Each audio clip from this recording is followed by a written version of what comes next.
Toujours avec vous dans Regret croisé, le deuxième numéro de cette semaine. Nous allons maintenant en République démocratique du Congo, alors qu'approche à grands pas la présidentielle de décembre 2023 en République démocratique du Congo. Un sujet refait donc surface et c'est bien celui de la loi sur la congolité ou la loi dite de Tissiani. Et ce sujet revient au programme des débats de l'Assemblée nationale et divise donc la classe politique. La question est à qui veut la prendre.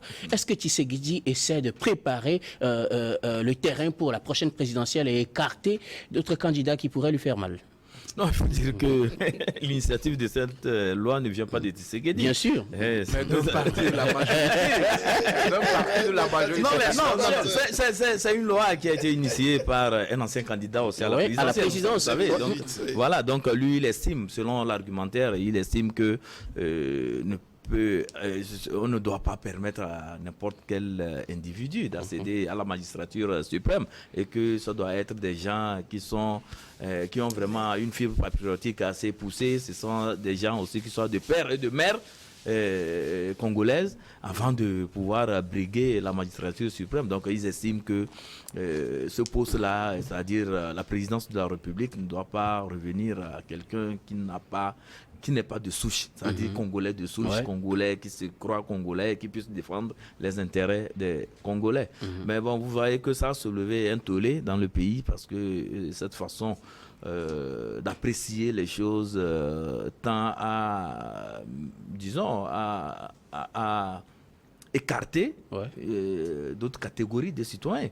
Parce qu'il y en a qui ne sont pas de père et de mère congolais, mais qui aiment bien la République, la RDC, et qui sont peut-être qui ont pour mère congolaise ou bien pour père congolais. Donc il y a de ces disons congolais là qui ne sont pas des congolais de souche, mais ces gens là aussi, pour la plupart il y a des gens qui sont des patriotes, des gens qui travaillent beaucoup pour l'émergence du Congo, qui travaillent beaucoup pour que le Congo aille de l'avant. Donc si on écarte ces gens là, notamment Katumbi, nous avons vu ce que Katumbi a fait dans le pays. Si on dit que parce que il n'a pas pour père un Congolais, donc il ne peut pas être président de la République, je pense qu'on est en train de faire fausse route.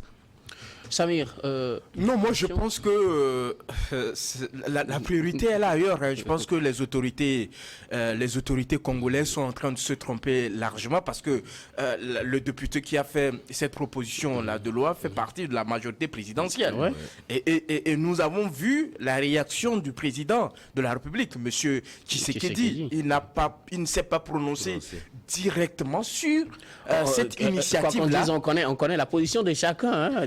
Exactement. Je pense que ce qui se passe dans ce pays-là doit nous interpeller tous. Parce que quand on regarde un peu l'histoire de nos pays africains, on est presque les mêmes. C'est-à-dire que tous les pays, on est presque... C'est toujours le même... C'est la même configuration. C'est les Blancs qui sont venus nous diviser.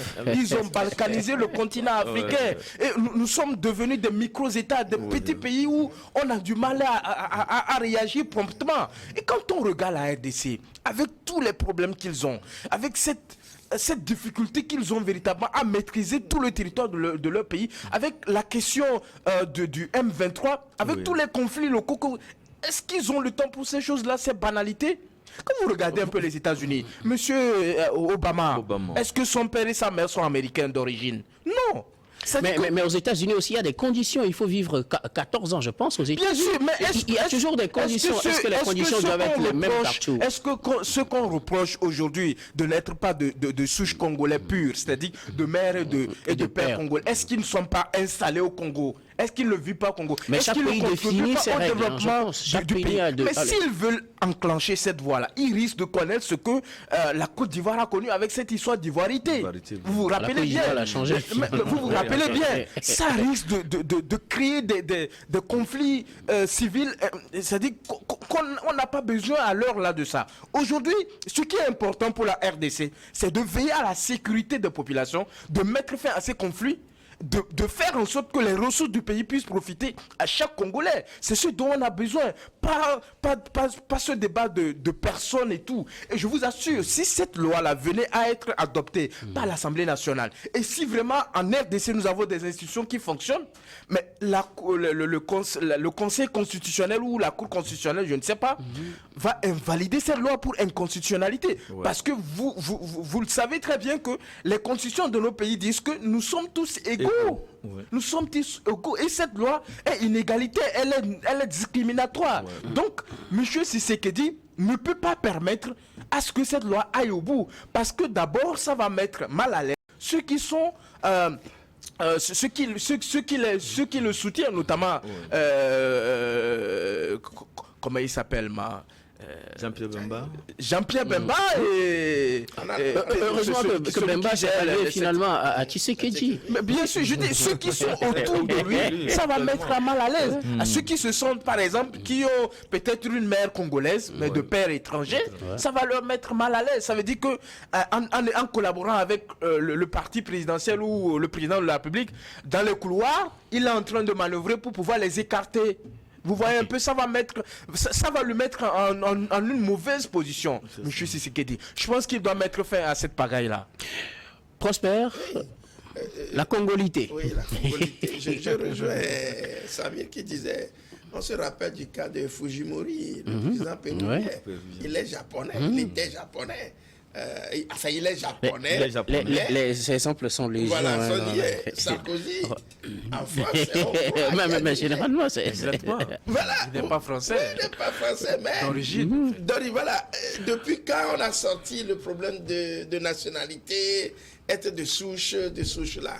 Et oui, je rejoins Samy qui disait tout ça. Ça dit que c'est la balkanisation de l'Afrique qui a amené tout cela. C'est-à-dire que le blanc, quand il est venu, il a parlé de l'ethnie, il a amené ce problème d'ethnocentrisme qui font que tout est basé sur le choix, la parentalité par rapport à une zone donnée, à un fief donné. Et c'est ce qui fait que lorsqu'on ne trouve plus de motifs pour écarter des gens, on court vers...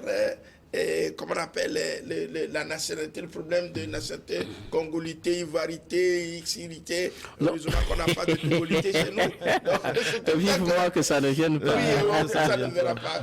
Le Togo ne verra pas donc ce fléau-là, ne vivra pas ce fléau. Donc ce qui a fait que souvent, on oublie les questions de développement. Mais c'est le développement qui compte. Et si l'Afrique se pensait un peu ses plaies, en oubliant un peu cette éthique ce parabolisme on amène dans la vie politique, on parle on devient même narcissique. C'est-à-dire, ça c'est du narcissisme. On pense à soi, à sa nationalité, on pense que nous, on est supérieur aux autres, alors que mon collègue l'a dit tout à l'heure, Moïse Katumbi, qu'est-ce qu'il n'a pas fait? On dit qu'il est de père italien, mais c'est lui qui a développé la zone du Katanga, je crois, oui. Avec la mise en place d'un club aussi mystique. Et tout ce que Katumbi a fait là, on dira qu'il n'a pas fait ça pour l'Italie, il a fait ça pour le Congo. Donc je crois quand même que nous devons nous débarrasser de ces... Il a créé des entreprises, il a créé des emplois. Donc je crois que nous devons... Il a été même gouverneur. Je voulais rappeler une chose, c'est que l'auteur Noël Tiani a d'ailleurs lui-même une nationalité américaine. Alors, est-ce que dans le fait, la proposition, en prenant en compte certains paramètres, quand on sait qu'il y a plusieurs hommes politiques qui n'ont pas forcément la nationalité, uniquement la nationalité congolaise, parce que la loi prévoit que la personne doit être de père et de mère et avoir seulement la nationalité congolaise. Est-ce que pour quelqu'un qui propose ça et lui-même ne respecte pas les conditions, on pourrait dire qu'il est objectif, non? Non, il n'est pas objectif. parce qu'il ne vise pas pour lui. C'est une façon d'éliminer les autres aussi. Tout à fait. C'est une façon d'éliminer et de s'accrocher, comme on appelle, au parti, au pouvoir. Ça veut dire que lui-même, il limite ses ambitions politiques, parce que je rappelle aussi qu'il a été candidat en 2018. Oui.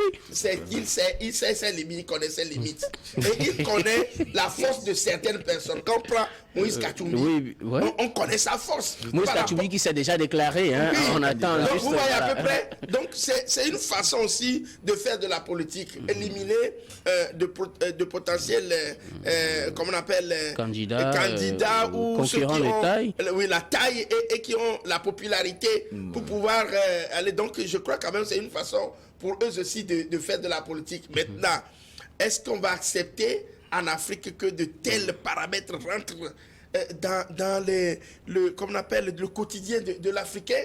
Mais je crois quand même qu'en venant ici, nous ne sommes pas de même père. Nous ne sommes pas de même ethnie, comme on le dit souvent, mais nous sommes des Togolais qui se sentent ensemble.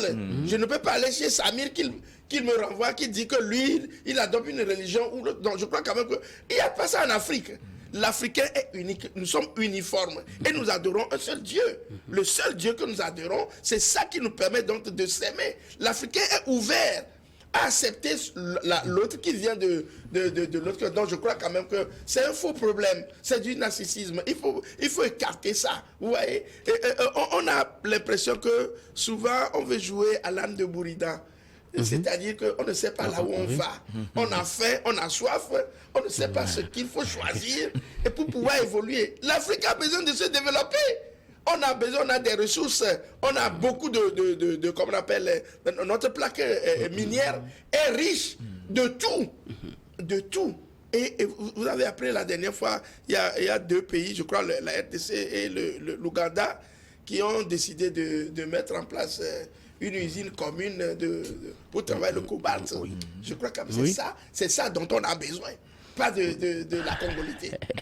Ok, d'accord. Non, moi j'estime que lorsqu'il y a élection, on doit laisser le peuple choisir librement son représentant, choisir librement son président. Mais donc, maintenant, quand on met certaines conditionnalités ou bien certaines conditions de manière à éliminer des potentiels adversaires, je pense que ça pose un problème. Et c'est ça même qui est source d'insécurité. D'abord, en RDC, vous savez, actuellement en proie avec les terroristes du M23, avec ils ont une centaine de groupes dans l'Est. Tout à fait, avec les autres groupes armés aussi qui sévissent là-bas. Je pense qu'on devait plutôt éviter ce problème parce que ceci aussi va amener les frustrés à prendre les armes. N'oublions pas que Moïse Katumbi a une force vraiment très inestimable sur le plan financier. C'est un monsieur qui est immensément riche. Bon, de là, s'il est éliminé, de là à créer aussi un groupe pour pouvoir faire entendre sa voix, c'est facile.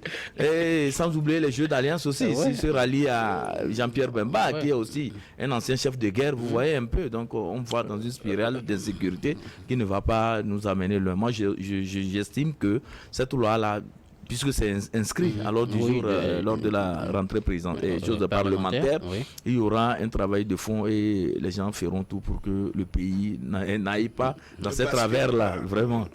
Samir Ourosama, pour vous, le juriste, est-ce une loi taillée sur mesure pour éliminer Moïse Katumbi? Non, je pense que ce sont des artifices. Ça vise beaucoup de personnes, notamment Moïse Katumbi. Principalement vous savez, lui, mais il y a bien sur le champ politique, les gens, quand ils ont un peu de pouvoir, ils essaient de trouver tous les mécanismes nécessaires pour écarter les candidats potentiels, ceux qui peuvent véritablement peser au cours d'une élection comme une élection présidentielle. Je pense que ce sont des artifices qui sont ficelés dans l'ombre par le président Tshisekedi, même si c'est porté par cet ancien candidat qui fait partie de la majorité présidentielle, il faut le rappeler. Donc c'est véritablement un essai pour voir si ça va prendre ou pas. Je pense qu'il n'a pas intérêt à ce que cette loi aboutisse. Et véritablement, si les institutions, je le répète, si les institutions fonctionnent bien dans ce pays-là, la Cour constitutionnelle devrait invalider cette loi pour inconstitutionnalité. Parce que, c'est-à-dire quand vous regardez même les États de l'Afrique centrale, de l'organisation, la CEMAC, vous ne verrez pas une disposition pareille dans les États. Vous ne verrez pas. Pourquoi tout d'un coup, Monsieur Tshisekedi juge bon, ou la majorité présidentielle juge bon, de faire une proposition de loi qui met à mal la cohésion sociale. Tout à fait. Le vivre ensemble également. Je pense qu'il faut éviter ce genre d'acte lorsque nous voulons construire... nous sommes déjà des États, mais lorsque nous voulons construire des patries, des ou je sais nations. pas, des nations, lorsque nous voulons construire des nations, nous devons initier des actions qui puissent renforcer le vivre ensemble, Tout à fait. permettre à ce que tout le monde se sente appartenir à ce pays-là. Parce que les gens qu'ils visent, notamment qui peut-être ils ont des relations étroites avec le Rwanda ou avec d'autres pays, parce que quand on lit un peu l'analyse qui est faite par rapport à cette loi, Oui. il y a aussi le Rwanda qui est visé par rapport à cela. Oui, effectivement. Donc je pense qu'il faudrait faire attention à ne pas mettre en place des artifices comme ça à quelques mois d'une élection majeure comme une élection présidentielle. Et vous savez, souvent quand il y a élection en Afrique, quand on C'est une période de tension. on multiplie de ce genre d'actes-là, on sait comment ça va finir. On ne souhaite pas ça pour nos pays africains parce que nous avons Surtout, il beaucoup faut plus éviter besoin du développement. Les choix cornéliens, c'est le devoir qui incombe, Ok, d'accord. pas les sentiments. Le devoir qui incombe, pas les sentiments vis-à-vis des peuples. On a des mandats pour faire quoi? Pour faire jouir le peuple, pour faire développer le pays. Maintenant, on vient rester dans les sentiments pour pouvoir initier quoi? Et c'est ça, vous venez de le dire, c'est ça qui est en train, ce sont de ces bribes de propos qui intensifient les choses avec Les les tensions. sentiments, les tensions. Et après, vous allez voir ce qui va se passer. Les coups bas, on se tue par là. Et après, les politiciens eux-mêmes se retrouvent pour prendre des Pour être ensemble. C'est que vous détestez ce genre. partager encore d'autres choses. Je voudrais souligner que dans les dispositions de chaque État, les institutions sont libres de prendre ce genre de dispositions. On a vu en fait la Côte d'Ivoire l'avait, entre-temps ils l'ont enlevé parce qu'ils ont vu les conséquences. Plusieurs pays l'ont, hein, je pense que si on fait le tour du monde, plusieurs pays l'ont. Alors, est-ce une mauvaise chose de vouloir que des gens qui sont de souche dirigent le pays? Peut-on tolérer, par exemple, qu'un Rwandais ou bien qu'un Congolais du Congo-Brazza soit président en République démocratique du Congo pourvu qu'il ait l'intention de développer? On dira non. Alors, est-ce qu'en soi, ça pose problème si on veut que ceux qui vont à la candidature pour la présidentielle soient des Congolais de souche? Est-ce que ça, en soi, pose problème? Non, mais sur le plan patriotisme, on souhaiterait que ce soit des citoyens, de souche, comme on le dit, de père et de mère, c'est-à-dire que qui ont vraiment des liens avec la terre, qui ont des liens avec le Congo. Et donc ce sont ces gens-là qu'on voudrait qu'ils soient vraiment apportés à la magistrature suprême. Mais je pense qu'au niveau du Congo et au niveau de tous les États d'ailleurs, ceux qui ont été naturalisés ne sont pas acceptés à être de potentiels candidats. Pourquoi ça pose problème? Non, mais la naturalisation, vous savez que c'est une faveur qu'on accorde à quelqu'un pour Bénéficier d'un certain nombre de droits. Mais ça n'empêche pas qu'il ait la nationalité. Non, là-bas, ça n'empêche pas qu'il ait la nationalité. Oui, justement. Il a la nationalité, mais on sait qu'il a été naturalisé. Vous comprenez? Mais ici, il s'agit d'être Congolais qui ont pour père congolais, mais peut-être qui n'ont pas de mère, qui n'ont pas pour mère. Est-ce que ça ne fait pas le deux poids, deux mesures? Non, un instant, j'arrive. Il parle des deux parents. Oui, c'est ce que prévoit la loi. C'est ce que prévoit la loi. Les deux parents doivent être congolais. Oui. Donc si c'est l'un ou l'autre là, ça pose problème. Oui. Vous comprenez? Oui. Mais il y a des gens qui n'ont pas pour parents, c'est-à-dire les deux parents des Congolais, mais qui sont congolais par naturalisation. Et c'est là où je dis que pour eux, le problème ne se pose pas. Mais c'est ceux qui ont un parent, c'est ceux qui ont un parent qui pose problème. Congolais, c'est à eux que le problème, vraiment, c'est à leur niveau qu'il y a ce souci. Et moi, je dis que bon, si quelqu'un se reconnaît, parce que ce soit de mère ou bien de père, le sang congolais est là déjà. Donc, on peut en même temps diriger, on peut être candidat et quitte maintenant à la population ou bien quitte maintenant aux électeurs de porter le choix sur vous. Si les électeurs tranchent en vote de faveur, je pense que c'est fini, le débat est clos. Mais quand c'est quelqu'un qui veut piper les règles de jeu, je pense que là, ça pose un sérieux problème. Moi, je voudrais juste apporter quelques petits éléments. C'est vrai qu'en proposant cette loi, ils se sont basés sur des faits. Beaucoup ont accusé, par exemple, Joseph Kabila d'avoir dirigé le pays en n'ayant pas le sentiment d'appartenance à ce pays-là, parce qu'on le reprochait d'être rwandais. Voilà, d'être rwandais, de tolérer certaines choses à son pays voisin. Mais à cela... il faudrait ajouter que dans nos pays, nous avons des tests ou des instruments qui définissent les conditions qu'il faut réunir pour, par exemple, participer à une élection présidentielle par rapport à la réalité de chaque pays. Donc, jusqu'alors, ça a marché. Je ne vois pas pourquoi il est important aujourd'hui de revoir ces dispositions-là, parce que ces dispositions-là sont véritablement très encadrées et qui permettent à ce que, quand vous ne réunissez pas les conditions-là, que vous ne puissiez pas participer à ces élections-là. Mais je sais ce qu'il dit qui est actuellement au pouvoir. Il a fait pendant longtemps la Belgique. Mais le gars, il doit avoir une nationalité belge. Non, regardez un peu. Il doit avoir une nationalité belge. Est-ce qu'on l'a accusé de quoi que ce soit? On ne l'a jamais accusé de quoi que ce soit parce que son père est congolais. C'est-à-dire qu'il a droit véritablement de venir et de participer par le biais des mécanismes qu'on a mis en place au développement de son pays. C'est pourquoi il a la tête de ce pays. Donc je ne pense pas que ce genre de loi permettra à ce que nous puissions construire nos pays africains qui n'ont pas besoin de division à l'heure actuelle. Mais nous avons besoin de l'union. La priorité, c'est donc l'union. Merci à vous pour vos contributions sur ce sujet. Nous allons marquer une nouvelle pause, puis on revient pour la dernière partie.